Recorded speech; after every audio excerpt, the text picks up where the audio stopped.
Rəhman və Rəhim olan Allahın adıyla, Allahın salamı, rəhməti və bərəkəti olsun hamınıza. Növbəti dəfə Kanal 12 ekranlarında tarixinizi ilə verilişində görüşünüzə gəldik və Peyğəmbər Əkrəm haqqında olan söhbətimizi bugün də davam etdirəcəyik. Quran-ı Kərimin bir çox ayələri Peyğəmbər Əkrəmin haqqındadır və Peyğəmbər Əkrəmin həm tanıtdırılması, həm onunla rəftarı, həm ona itaət etmək və s. mövzulara işarə edir. Demək olar ki, Quran-ı Kərimin marifinin bir hissəsi elə Peyğəmbər Əkrəmi, yəni Allahın elçisi ilə, Allahın rəsulu ilə necə rəftar etmək, ona necə itaət etmək və Peyğəmbər Əkrəmin özünün tanıtdırılması mövzusundadır. Həmin ayələrdən biri də Quran-ı Kərimin Əhzab surəsinin 57-ci ayəsidir ki, Allah təbarək və teala buyurur: İnnellezine yuzunəllaha və rəsuləhu la'nəhumullahu fid-dunya vəl-axirə və a'addə ləhum əzaban muhina.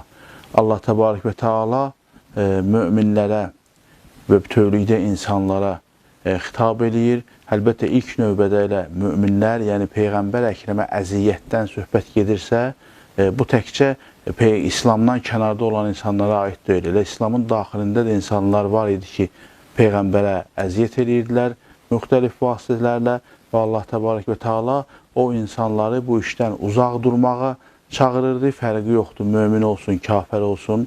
Hamısını insanları Peyğəmbərə əziyyət etməməyə çağırır və Allah təbarək və teala buyurur ki, o insanlar ki, Allahın rəsuluna əziyyət eləyərlər, Allah onlara lənət eləyir və həm bu dünyada, həm axirətdə onlar lənətlənmişdəndirlər və onlar üçün aşağılayıcı bir əzab vədə verib Allah təbarək və teala. Yəni elə bir əzab olacaq ki, o həm də onları aşağılayacaq, alçaldacaq. İndi bu ayə haqqında izahlarına keçmirik.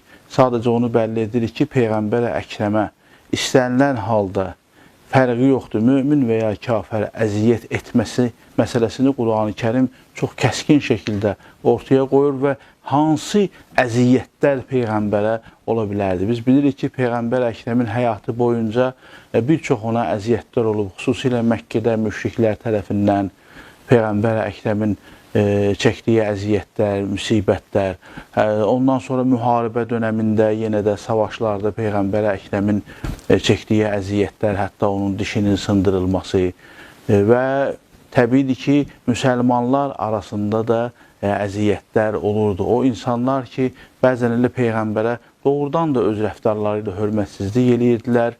Yəni o adamlar ki, Peyğəmbərə müsəlman olaraq hörmətsizlik edirdilər, onların əziyyəti heç də elə Məkkədə müşriklərin etdiyi əziyyətlərdən, yəni başına kül tökülməsindən tutmuş ta müharibədə dişinin sındırılmasına qədər, yəni bu əziyyətlərdən az deyildi. Elə müsəlmanların da etdiyi əziyyətlər, Peyğəmbərə olunan hörmətsizlik sözsüzdür ki, Peyğəmbərə də narahat edirdi və bu da əziyyət sayılırdı ki, Allah təbarək və teala bu işin çox acınacaqlı nəticəsi olacağı vədəsini verir. Amma Peyğəmbər Əkrəmə ən böyük əziyyət sözsüzdür ki, ona itaətsizlikdir. Peyğəmbər Əkrəmin gətirdiyi İslam dini, səmavi kitab və Allah təbarək və tealanın bütövlükdə kəlamları, Peyğəmbər Əkrəmin buyurduqları ki, əslində bunlar hamısı elə ümumiləşdirəndə eyni mənadadır. Yəni Allahın kəlamı Quran vasitəsilə bizə çatıb, İslam dini ilə Allahın kəlamlarından, Peyğəmbərin kəlamlarından ibarətdir. Allahın kəlamı ilə Peyğəmbərin kəlamıdır. Peyğəmbər nə deyibsə elə Allah onu deyib. Yəni Allah təbarək və tealanın dini bizə Quran-ı Kərim vasitəsilə və Peyğəmbər vasitəsilə çatıb ki, elə bütövlükdə bu din anlamına gəlir. Ən böyük Peyğəmbər Əkrəmə əziyyət ona itaətsizlik idi. Baxın, o insanlar ki, Peyğəmbər Əkrəmə əziyyət edirdilər və o insanlar ki, Peyğəmbər Əkrəmin itaət etmirdilər, fərqi yoxdur, davranışlarında əziyyət eləsinlər və yaxud da itaətlərində itaətdən çıxsınlar, bu elə Peyğəmbər Əkrəmə ən böyük əziyyət idi və Peyğəmbər Əkrəm bu məsələlərdən zaman-zaman çox nigarançılıq çəkib. Peyğəmbər Əkrəmin nigarançılıqları var idi və o nigarançılıqlar zaman-zaman bəlli olurdu. Bir sıra məsələlər həll olunurdu, bir sıra məsələlər həll olmurdu. Amma hər halda, nəhayətdə yenə də Allah Təbarək və Teala'nın məsləhəti ilə Peyğəmbər Əkrəmin hadisələr ətrafındakı cərəyan edirdi. O hadisələr elə Allah istəyən kimi cərəyan tapırdı. Amma Peyğəmbərin ömrünün sonlarında, keçən dəfə ərz elədim, mübahilə hadisəsindən sonra Hiccətül Vidadan təqribən Peyğəmbər Əkrəmin ömrünün sonlarına qədər ki, təqribən bir 70 gün civarında, yəni həmin o həcc mərasimindən Peyğəmbər vəfat eləyənə qədər zaman olub.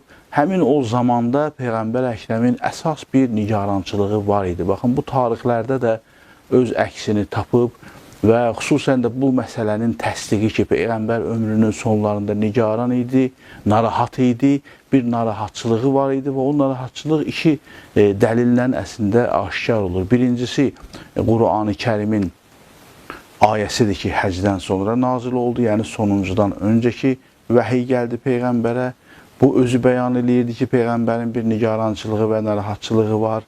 İkincisi isə elə Peyğəmbər Əkrəmin özünün ömrünün sonuna qədər olan rəftarı idi ki, onu son hətta yataqda olduğu vaxtda da bəzi rəvayətlərdə 2 dəfə, bəzi tarixlər yazıb 3 dəfə yerindən çox çətinliklə ayağa qalxdı və minbərə yaxınlaşdı, evindən gəldi məscidə, minbərə yaxınlaşdı. Bəzisində hətta minbərə təkyə elədi, yəni o qədər xəstə halında idi və o nigarançılığını dilə gətirdi. Bir neçə məsələlər qızı Fatimə-i Zəhraya da söylediyi hədisdə bəlli edir ki, Peyğəmbər Əkrəmin ciddi bir nigarançılığı və narahatçılığı var idi. Baxın, nə idi Peyğəmbər Əkrəmin nigarançılığı? Nədən Peyğəmbər Əkrəm nigaran idi və nədən Peyğəmbər Əkrəm narahat idi? Təbii ki, bu məsələ ciddidir. Məsələn, bir çox məsələlər ola bilərdi ki, baş verirdi. Amma bu məsələ ciddidir. Çünki həm ayə-i şərifənin gəlməsi, həm Peyğəmbərin özünün sona qədər bunu dilə gətirməsi ki, biz ona inşallah işarə eləyəcəyik, həmin o hadisənin nigarançılığının ciddi bir məsələdən olduğuna xəbər verir. Peyğəmbər Əkrəmin Hiccətül Vida, son vida həccində bir çox hadisələr baş verib və bir çox hadisələr də gözlənilir idi. İndi onlara qısa işarə eləsək, bəlli olur ki, məsələn, hansı məsələ onu narahat edər. Həmin o ərəfədə ən ümdə məsələlərdən biri Yəməndə bir müsəlmanın Peyğəmbərlik elan eləməsi idi. Müsəlmanlardan biri Peyğəmbərin hətta əshabından, Peyğəmbəri gördüyü insanlardan, Peyğəmbəri görən, onun yanında müsəlman olan insanlardan biri sonradan Yəməndə Peyğəmbərlik elan etmişdi. Bax, elə bu Hiccətül Vida ərəfəsində bu Peyğəmbəri narahat edərdimi? Xeyr, narahat eləməzdi. Yəni, o dərəcədə narahat eləməzdi ki, Peyğəmbər Əkrəm nigarançılıq səviyyəsinə gəlib çıxsın. Niyə? Çünki 23 il ərzində belə hallar xüsusilə Mədinədə birinci dəfə deyildi. Yalancı Peyğəmbərlər var idi, yalandan ayə gətirənlər var idi və müsəlmanlar artıq buna alışmışdılar, onları dərhal tanıyırdılar, yalançılıqları, biabırçılıqla üzə çıxırdı və o adamlar rüsvay olurdular. Onlar heç bir təhlükə törətmədilər. Bax, nə qədər yalançı Peyğəmbərlər çıxdısa Peyğəmbər Əkrəmin hətta özünün ərəfəsində, elə bu günümüzə qədər kim yalandan din adına ortaya çıxırsa, biri Peyğəmbərlik iddia edir, biri imamlıq iddia edir, onların zamanı elə öz yaşadıqları bir neçə o elan etdikləri bir neçə dönəmdə olur. Sonradan ayaq tutub heç vaxtda yerimirlər. Niyə? Çünki bu məsələni Peyğəmbər Əkrəm kökündən həll eləyib, Qur'an-ı Kərim kökündən həll eləyib və bəllidir ki, İslam dini sonuncu dindir. Muhammed Peyğəmbər sallallahu aleyhi və səlləm sonuncu Peyğəmbərdir və ondan sonra da Peyğəmbər gəlməyəcək. O zaman da müsəlmanlar bu məsələləri çox rahatlıqla həll edirdilər. O Yəmən hadisəsi də o cürünə öz həllini tapdı ki, heç bir nigarançılıq, narahatçılığı yox idi. Yəni, vardısa da həlli yolu bəlli idi, onu dərhal həll edirdilər. Digər bir məsələ Peyğəmbər Əkrəmin canına sui-qəsd olunması idi ki, Peyğəmbər Əkrəm elə ilk İslamın ayaq açdığı günlərdən daim sui-qəsdə və terror hazırlığına ona qarşı olub.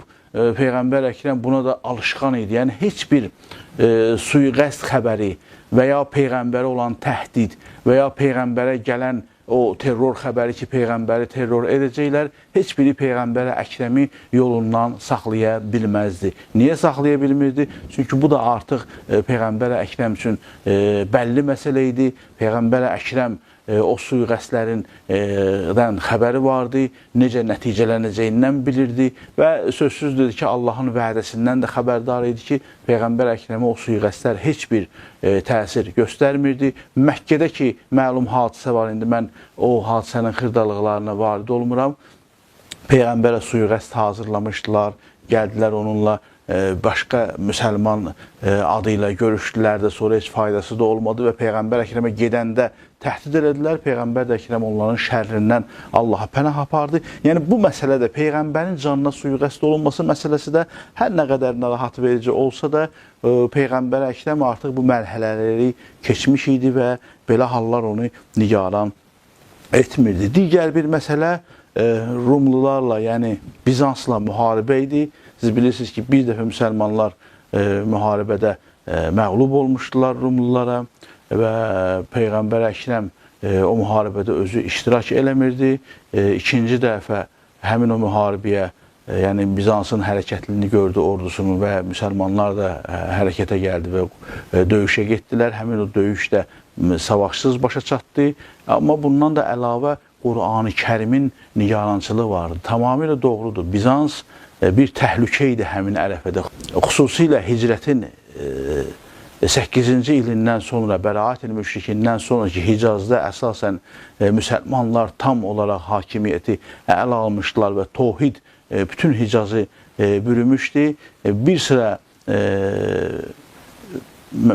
Məsihilər həmin o ərəfədə Hicazı tərk eləmişdilər. Onlar ki, qalmaq istəmədilər müsəlmanların xilafətinin nəzdində. Onların Bizansa tərəf, yəni belə deyək, sonraki Şam torpaqlarına qayıdışı, baxmayaraq ki, Bizans imperatoru müsəlmanlarla münasibəti kəskin deyildi. Onların qayıdışından sonra bir qədər müsəlmanlara qarşı sərt və ya belə deyək, düşmən mövqeyi tutmuşdular. Amma ki, Qur'anın vədəsi vardı. Qur'an-ı Kərim müsəlmanlara Rumlular üzərində qələbə vədə vermişdi. Qur'an-ı Kərimdə bunun ayəsi də vardı, surəsi də vardı. Əlbəttə, Peyğəmbər Əkrəm çox istəyirdi ki, Rumlulara qələbəni, bu böyük bir qələbə idi, öz sağlığında olsun ki, o məsələyə işarə edəcək. Amma belə olmadı və Peyğəmbər Əkrəmdən bir il sonra Rumlular müsəlmanlara məğlub oldular. Yəni bu məsələnin də Peyğəmbəri nigaran, o dərəcədə nigaran etməsi inandırıcı görünmür. Çünki Peyğəmbər Əkrəm qələbənin mütləq olacağını bilirdi. Bu Qur'an-ı Kərimin vədəsi idi və doğrudur ki, Bizans o dönəmdə bir təhlükə mənbəyi kimi var idi İslam üçün, amma onlar daha çox daxildəki münafiqlər və xilafətin daxilində olan işbirlikçiləri ilə daha təhlükəli idilər. Nəinki döyüş meydanında, çünki döyüş meydanında Qur'an-ı Kərim vədə vermişdi ki, müsəlmanlar qələbə çalacaqlar. Amma o qələbəni Peyğəmbər gözü ilə görmək istəyirdi, daha doğrusu zamanında görmək istəyirdi, ən azı istəyirdi ordunu Rumlularla savaşa göndərsin. O da baş tutmadı və onun da inşallah belə bu söhbətlərin sonunda gələcək. Bəs nə idi Peyğəmbər Əkrəmin nigarançılığı? Baxın, nigarançılıq, Peyğəmbərin nigarançılığı sözsüzdür ki, hansısa bir etiqadi, dini, şəriət hökmü də ola bilərdi. Amma şəriət hökmündən də nigarançılıq yox idi. Niyə? Ona görə ki, ümumiyyətlə şəriət hökmləri Peyğəmbər Əkrəm mərhələ-mərhələ açıqlayırdı. Siz bilirsiniz ki, o din, İslam, şəriət gələndən sonra mərhələ-mərhələ insanlara çatdırılıb. Yəni Peyğəmbər Əkrəm elə 23 ilin ilk 3 ilində və ya ilk illərində elə şəriətdə nə varsa hamısını insanlara demədi. Nə bilirdisə elə hamısını Peyğəmbər Əkrəm insanlara demirdi. Sözsüz ki, mərhələ-mərhələ deyirdi və bu mərhələ Peyğəmbər Əkrəmin 23 illik zamanı davam elədi və ondan sonra da Peyğəmbərin təyin elədiyi sözsüz ki, imamlar, dini rəhbərlər, övliyalar, Peyğəmbərin vəsiləli, vəliyullahlar ki, o məsələ də gündəmdə var, indi ona da işarə eləyəcək ki, Peyğəmbər Əkrəm əslində kimlərin vasitəsilə bunu çatdırırdı insanlara, həmin o insanlar vasitəsilə də çatırdı. Yəni, şəriət yerdə qaldı, şəriət hökmü yerdə qaldı məsələsi deyildi. Peyğəmbər bunun nigarançılığını çəkmirdi. Peyğəmbər Əkrəm elə bir şəriət hökuməti qurmuşdu, elə bir dini, elə bir möhkəm payələrlə yer üzərində sabit qədəm etmişdi ki, onun aradan getmə ehtimalı və ya şəriət hökmünün yerdə qalma ehtimalı sözsüzdür ki, yox idi. Peyğəmbər nəinki özündən sonraki bir neçə il, qiyamət gününə qədər İslamı elə bizə öyrədib, tanıtdırıb ki, zərrə qədər də olsa, əgər müsəlmanlar şəriətə əməl edirlərsə, heç bir yerdə müsəlmanların o dayanacaqları, yəni çətinliyə düşəcəkləri və ya hansısa bir şəriətin hökmünün olmamazlığı baxımından əziyyət çəkməzlər. Qiyamət gününə qədər, İslam dini belə dindir, qiyamət gününə qədər hər hansı bir yeni situasiyaya qarşıya gəlsə, yeni bir məsələ qarşıya gəlsə, şəriətdə onun cavabı var. Əlbəttə, bu başqa mövzu olduğu üçün bura çox varid olmuram. Onu sadəcə deyirəm ki, şəriət hökmü yerdə qaldı məsələsi deyildir.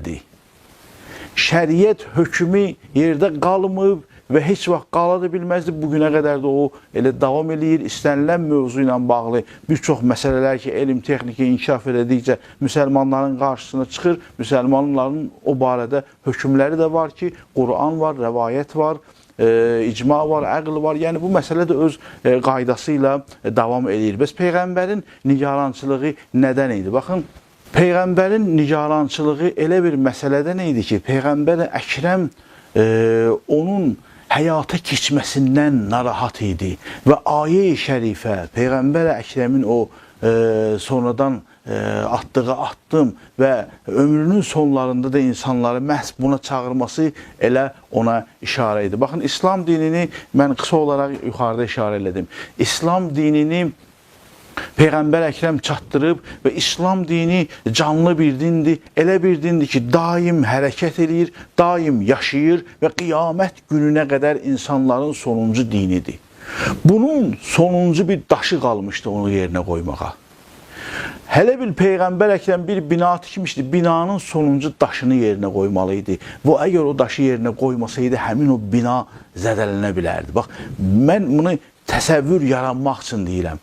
Əgər o binanı Peyğəmbər Əkrəm tam tikib qurtarmasaydı, həmin o gələcəkdə ki, qiyamət gününə qədər ki, o silsilə davam eləyəcəkdi, şəriətin hökmləri, İslam dininin yaşaması, İslam dininin can tapması və qiyamət gününə qədər müsəlmanların ehtiyacını ödəməsi, bax, bu məsələlər xətərə düşə bilərdi. Məsələ bir hökmdən getmirdi. Məsələ Peyğəmbərin qurduğu, Peyğəmbərin gətirdiyi dinin hansısa bir təməl nöqtəsindən gedirdi ki, həmin o təməl məsələsi Peyğəmbər Əkrəmi narahat eləyirdi. Yəni, həmin o məsələ elə bir məsələ idi ki, İslam dininin sütunlarındandır, İslam dininin üsullarındandır. Əgər onu Peyğəmbər Əkrəm tam olaraq həyata keçirməsəydi və ya keçirilməsininlə ehtiyatlandığı üçün nigaran idi. Bax, Peyğəmbər Əkrəmin xülasəyi kəlam budur ki, narahatçılığı nə Rumlular idi, nə hardasa bir Peyğəmbərin, yeni Peyğəmbərin özünü Peyğəmbər kimi elan etməsindən idi, nə Peyğəmbərə olan sui-qəsd idi, nə şəriət məsələləri idi, xeyr. Bu ciddi bir məsələ idi, bu İslamın təməl məsələsi idi. Və Peyğəmbər Əkrəm o məsələni məruf Ərəfə xutbəsində, baxın, Peyğəmbər Əkrəmin həcc vidasında, vida həccində məşhur xutbəsi olub. Ərəfədə Peyğəmbər Əkrəm xutbə eləyib. Bu olub hicri, o qəməri tarixi ilə 10-cu ildə Zilhiccə ayının 9-unda. Məşhur Peyğəmbər Əkrəmin xutbəsi var. Həmin qədər insan ki, hələ həmin Peyğəmbərin həcc mərasimində vardı, əksəriyyəti orada iştirak edirdi. Peyğəmbərin orada məruf bir xutbəsi var.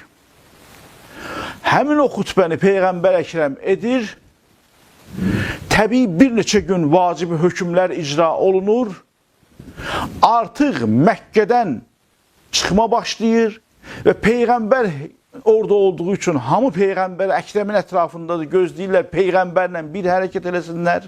Həmin o hərəkət dönəmində Peyğəmbər Əkrəmə ayə nazil olur, həmin o ayə nazil olur və Peyğəmbər Əkrəmi bir hökmün icrasına dəvət edir. Peyğəmbər Əkrəm Məkkədən xaric olma ərəfəsində, yəni həccdən, mərasimindən bitəndən sonra Məkkədən hər kəsən evinə qayıtma ərəfəsində bəlli bir yerə qədər hacılar hamısı bir yerdə çıxır və niyə bir yerdə çıxırlar, niyə bir-birini gözləyirlər? Çünki Peyğəmbər oradadır, hamı istəyir ki, yol ayrıcına qədər Peyğəmbərlə bir yerdə gəlsin.